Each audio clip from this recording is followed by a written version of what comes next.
এরপর প্রশ্ন হলো, স্বামী আমাকে তালাক দিয়েছে, সারাদিন তাকে লানত আর অভিশাপ দিতে মন চায়, এটা কি ঠিক হবে? বোন, কি তালাক দিয়েছে, কিভাবে দিয়েছে, কোন প্রেক্ষিতে দিয়েছে, তালাক হয়েছে কি হয়নি, সেটা তো ভিন্ন আলাপের বিষয়। তবে তিনি যদি আপনার প্রতি অবিচার করে থাকেন, তো সেক্ষেত্রে আপনি তাকে ক্ষমা করলে অবশ্যই ক্ষমার কারণ আল্লাহর কাছে বিনিময় পাবেন। আর যদি আপনার ক্ষমা না করেন, আপনার মনের মধ্যে কষ্ট থাকা কাজ করে, আল্লাহর কাছে তার উপযুক্ত বিচার আপনি কামনা করেন, তো সেটা আপনার জন্য জুলুম নয় বা আপনার জন্য নাজায়েজ কোনো কাজ নয়। তবে গালমন্দ করা, মুখ খারাপ করা বা অভিশাপ দেওয়া যেটাকে বলে, সেটি আপনি করবেন না। এরপর প্রশ্ন, আমার স্বামী খারাপ বন্ধুদের সাথে মেশে আমি নিষেধ করলে আমার সাথে অশান্তি করে। আমি জানি আমার স্বামীও তাদের সাথে খারাপ কাজে জড়িয়ে যাবে। আমি কিভাবে আমার স্বামীকে তাদের থেকে আলাদা করব? একজন স্ত্রী আসলে তার ভালোবাসা, তার আবেগ দিয়ে নানাভাবে স্বামীকে তিনি বশে আনতে পারেন, বেশিরভাগ ক্ষেত্রে সর্বোচ্চ চেষ্টা করলে।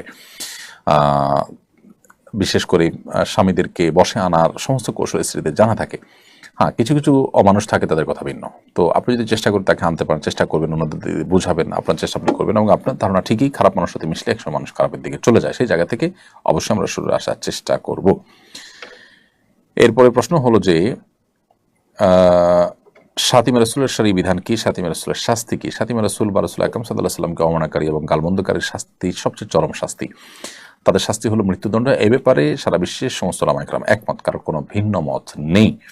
নবী করিম সাল্লাল্লাহু আলাইহি ওয়াসাল্লামকে গালমন্দ করলে, তাকে আপনার কটূক্তি করলে, তার অবমাননা করলে, সেটিকে ইসলাম শরিয়াতে সবচাইতে কঠোর অপরাধ হিসাবে বিবেচনা করা হয় এবং এটা ক্ষমার অযোগ্য অপরাধ। যদি তিনি তওবা করে ফিরে আসেন, তাহলে সেক্ষেত্রে আল্লাহ সুবহানাহু ওয়া তাআলার কাছে তিনি ক্ষমা পেতে পারেন। কিন্তু মানুষের কাছে ক্ষমা পাবেন কিনা বা তা দুনিয়ার শাস্তি রহিত হবে কিনা, সেটা নিয়ে আবার আমাদের মধ্যে ইখতিলাফ আছে। যদিও হানাফি মাযহাবের মুফতাবি মত এবং সিদ্ধান্ত, শাফি মাযহাবের প্রসিদ্ধ মত, মালিক এবং হাম্বলি মাযহাবের একটা মত অনুযায়ী তাদের তওবা কবুল হবে এবং বিচারিকভাবে তার শাস্তি কার্যকর হবে না যদি তিনি তওবা করে থাকেন। আর এর বিপরীতে শক্তিশালী মত এবং অনেক ইমামদের মতেই তার তওবা কবুল হবে না। তবে শাস্তি যে মৃত্যুদণ্ড, এ ব্যাপারে কোনো ভিন্ন মত কারণ নেই। নবী সাল্লাল্লাহু আলাইহি সাল্লামের শাতিমদের শাস্তি শুধু মৃত্যুদণ্ডই নয়, অত্যন্ত কঠিনভাবে তাদের শাস্তি দেওয়ার কথা রয়েছে। বিশেষ করে কোন একটা আয়াত এক্ষেত্রে খুবই গুরুত্বপূর্ণ এবং দ্রষ্টব্য। এই প্রথমবার পবিত্র কাবাগরের কিসওয়া বদলানোর প্রক্রিয়ায় নারীরা অংশ নিয়েছেন বলে বিভিন্ন সংবাদ মাধ্যমে উঠে এসেছে। এটা শরীয়ত অনুমোদিত কিনা?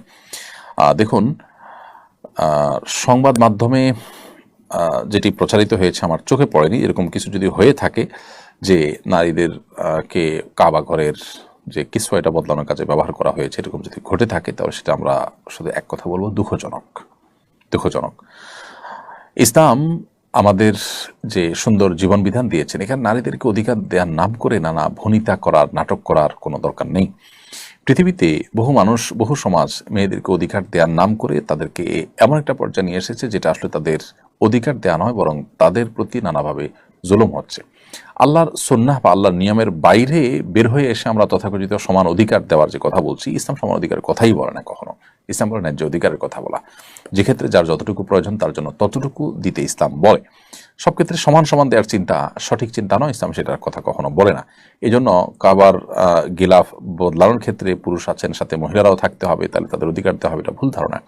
নবী করিম সাল্লাল্লাহু আলাইহি ওয়াসাল্লাম, সাহাবা ইকরাম, খুলাফা রাশেদা, তারা কেউ কিন্তু এরকম কোনো কাজে মেয়েদেরও অংশগ্রহণ করাতে হবে জাস্ট তাদের অধিকার দেওয়ার নাম করে, এরকম কোনো সস্তা কাজ সাহাবা ইকরাম করেন না, মুসলমান সেটা করতে পারেন না। আল্লাহ মাফ করুক।